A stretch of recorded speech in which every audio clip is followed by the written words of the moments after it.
Prezados irmãos, louvado seja nosso Senhor Jesus Cristo. O povo do reino de Israel, o reino do norte, cuja capital era Samaria, sofreu uma grande humilhação. Foi a invasão dos assírios. Esta invasão e esta deportação do povo é descrita como trevas, como escuridão. É o povo que morava naquela região correspondente às tribos de Neftali e Zabulon. Aquela região foi humilhada, mas naquela região, diz o profeta Isaías, o Senhor fez brilhar uma luz. Fez crescer a alegria.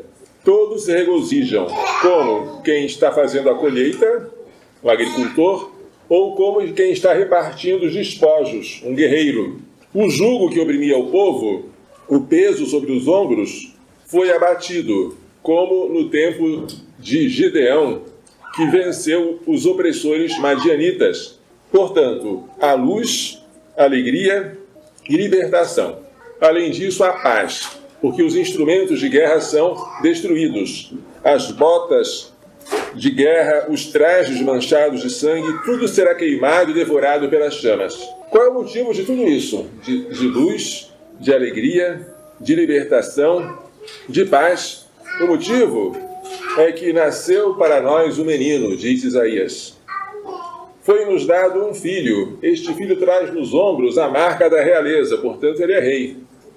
Ele é descendente do rei Davi, mas veio reinar para sempre. O seu nome ele tem vários títulos. Para exprimir tudo o que ele é, não basta uma única palavra. Conselheiro admirável, Deus forte, Pai dos tempos futuros, príncipes da paz. No seu reino, a paz não terá fim. O amor do Senhor dos exércitos há de realizar estas coisas. No tempo de Isaías, isso era ainda um sonho, a ser realizado muitos séculos depois. Hoje, para nós que vivemos no regime da nova aliança, do Novo Testamento, isso já é uma realidade. O que os profetas anunciavam como uma esperança para um tempo incerto, nós celebramos com uma certeza, da qual nós somos beneficiários. Por quê? Porque Deus foi misericordioso para conosco. Nasceu-nos um menino, um filho nos foi dado. A vinda do Senhor é cantada no Salmo 95, que acabamos de ouvir, como um dia de alegria. Todo o universo é chamado a cantar e a rejubilar. A terra, o mar, os campos, as florestas, as matas, na presença do Senhor, porque Ele vem. Ele vem para julgar a terra inteira. Se bem que, desta vez, Ele não viria para julgar. Ele viria para salvar. E para salvar-nos, Ele seria julgado e condenado. Mas, num segundo momento, Ele virá como juiz. Estas duas vindas de Cristo são muito bem lembradas na carta de São Paulo a Tito. Tito era um pagão que São Paulo converteu, ordenou, sagrou bispo e designou para governar a ilha de Creta, com a sua diocese. O que São Paulo diz a Tito, bispo de Creta? A graça de Deus se manifestou, trazendo salvação para todos os homens. Quando foi que esta graça se manifestou? Quando o Filho de Deus se fez homem e habitou entre nós. Este é o aspecto salvífico do Natal. Ela nos ensina a abandonar a impiedade, abandonar as paixões mundanas e a viver neste mundo com equilíbrio, com moderação, com justiça e piedade. Aguardando o quê? A feliz esperança e a manifestação da glória. Atenção! A graça se manifestou. Falta a manifestação da glória. A graça de Deus se manifestou quando o Senhor veio, feito homem. A manifestação da glória ainda é futura, quando o Senhor vier. Glória do nosso grande Deus e Salvador Jesus Cristo. Aqui, de maneira bem clara, está explícito que Jesus Cristo é Deus. Ele, como foi que Ele nos salvou? Ele se entregou por nós para nos resgatar, nos redimir de toda a maldade e purificar para si um povo que lhe pertença e que se dedique a praticar o bem. Portanto, Ele veio a primeira vez, manifestou a graça, virá uma segunda vez em glória. A glória é a graça levada à perfeição. E neste tempo entre a primeira e a segunda vinda, nós temos que viver com sobriedade, com moderação, com justiça e piedade, abandonando as paixões mundanas. Porque ele veio para nos purificar, para nos redimir, para nos resgatar, para nos comprar para si um povo que lhe pertença e que pratique o bem. Nós não éramos capazes de praticar o bem quando não havíamos recebido a graça. A graça veio por meio dele. A lei foi dada por Moisés, diz São João no prólogo. A graça e a verdade nos vieram por Jesus Cristo. E a glória nos espera se nós morrermos em estado de graça. A glória será a visão de Deus face a face. No Evangelho, hoje, São Lucas narra como ocorreu o nascimento do menino Jesus. Como São Lucas era médico, ele fez questão de descrever no tempo e no espaço este nascimento, com toda a precisão possível. Disse quando aconteceu um recenseamento, quem publicou o decreto do recenseamento, quem era governador da Síria naquela época. Aconteceu que José, por ser da casa e da descendência de Davi, teve que alistar-se em Belém. Não havia, parece, recenseadores como hoje, que iam perguntar de domicílio em domicílio quantos somos, como vivemos. Naquela época, os recenseados tinham que ir aos lugares respectivos para se alistarem. Quando chegaram em Belém, Belém, é bom saber, foi a cidade onde Davi nasceu, embora ele tenha morrido em Jerusalém e reinado em Jerusalém. Quando chegaram a Belém, completaram-se os dias para o parto. Completaram-se os dias. Esta expressão nos lembra a passagem de São Paulo aos Gálatas. Quando se completou o tempo, Deus enviou seu filho nascido de uma mulher. Esse tempo foi longo. Ele ficou sendo esperado muito. E Jesus mesmo diz: felizes os vossos olhos que veem e os vossos ouvidos que ouvem, porque muitos profetas e justos desejaram ver o que vedes e não viram, ouvir o que ouvis e não ouviram. Nós somos privilegiados. Nós vivemos em uma época cheia de graça. Ela deu à luz o seu filho primogênito. Não que houvesse outros depois dele, mas porque o primeiro filho, haja ou não outros, depois é o primogênito. E ele tem direitos especiais. Ela o envolveu em faixas, que cuidava de Nossa Senhora para envolver o menino Jesus, não deixar passar frio. E o colocou na manjedoura. Não foi num berço, mas num lugar onde os animais comiam. Esse lugar estava cheio de palha. Serviu como berço improvisado. Por quê? Porque não havia lugar para eles na hospedaria. Esse não havia lugar para eles é muito triste. Faz-nos lembrar o que São João diz. Ele veio para os seus e os seus não receberam. Mas se não havia lugar para eles na hospedaria, e se somente uma gruta foi o lugar em que ele poderia nascer e ser depositado numa manjedoura, havia lugar para eles no coração dos humildes pastores. A eles o anjo anuncia. Aparece luminoso, causa medo. Não tenhas medo. Eu vos anuncio uma grande alegria, alegria que será também para todo o povo. Alegria que o profeta Isaías prometeu. Hoje nasceu para vós, atenção, esse para vós, porque é por nossa causa, por nós homens, e para nossa salvação desceu dos céus. Hoje nasceu para vós um Salvador. Salvador de quê? O sonho de São José já tinha explicitado.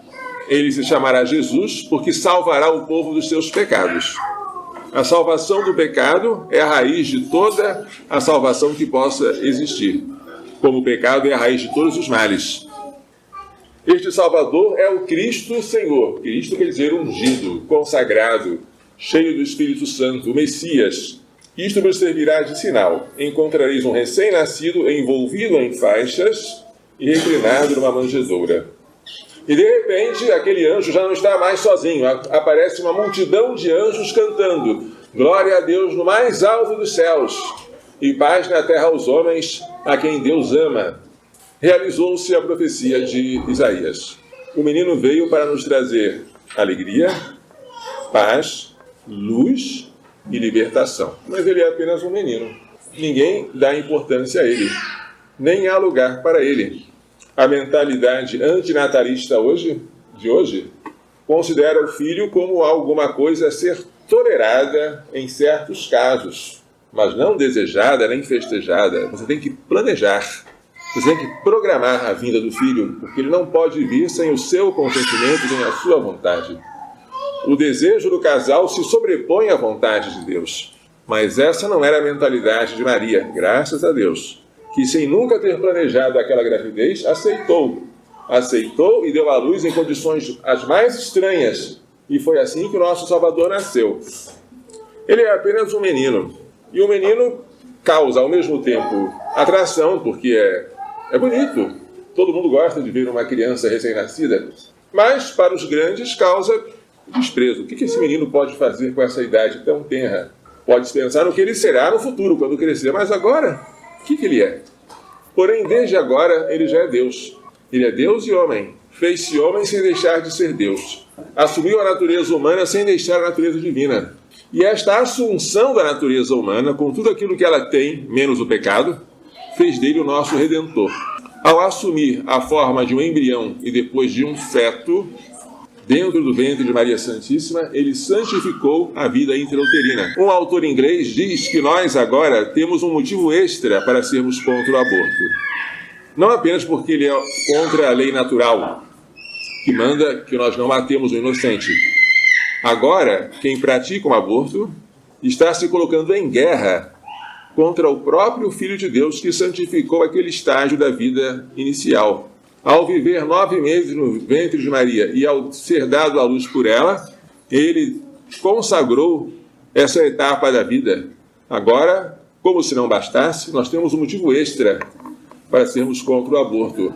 O fato de o menino de Jesus ter vindo a nós como menino.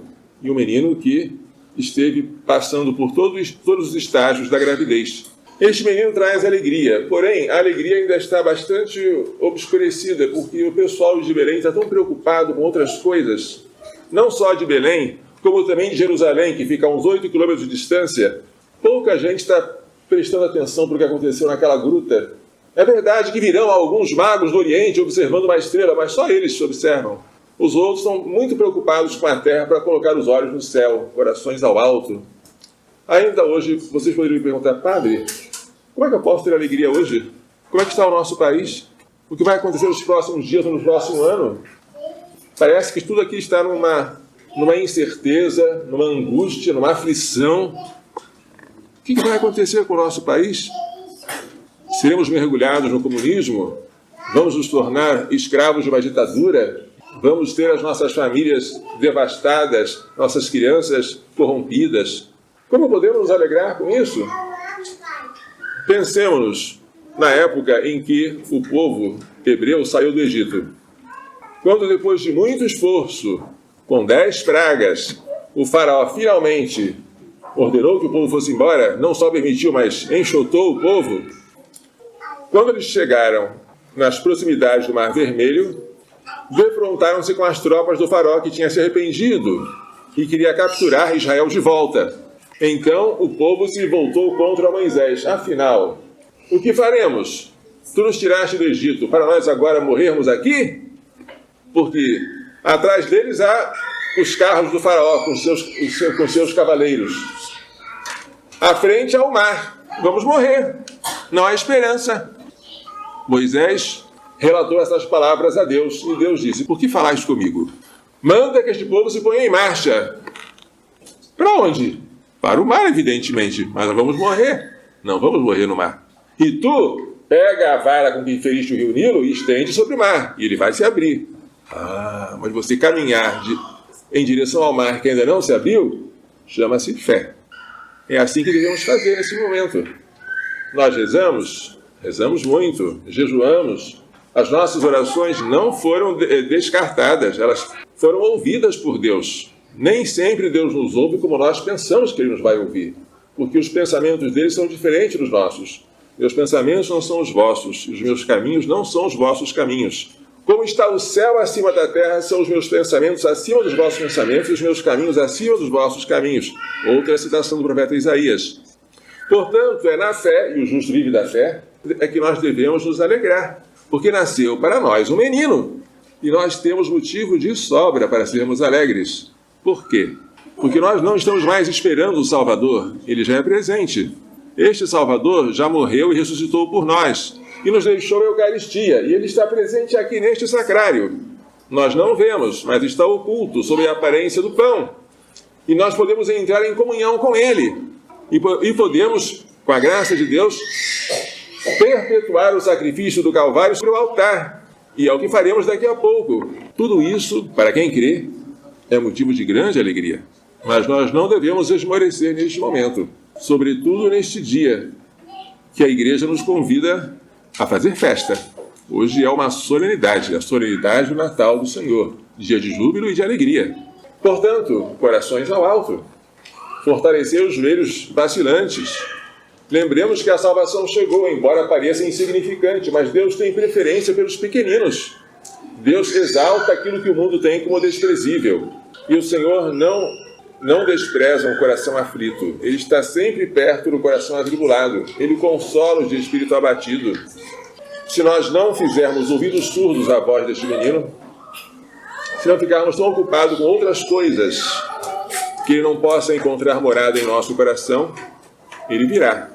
E ao estabelecer em nós a sua casa, ele trará consigo a paz, a libertação, a luz e a alegria, que são presentes para nós neste Natal. Que Maria Santíssima, que nos trouxe Jesus, e o seu castíssimo esposo São José, nos façam entender e pôr em prática as lições desta liturgia. Louvado seja nosso Senhor Jesus Cristo. Para sempre seja louvado, e nossa Mãe, Maria Santíssima.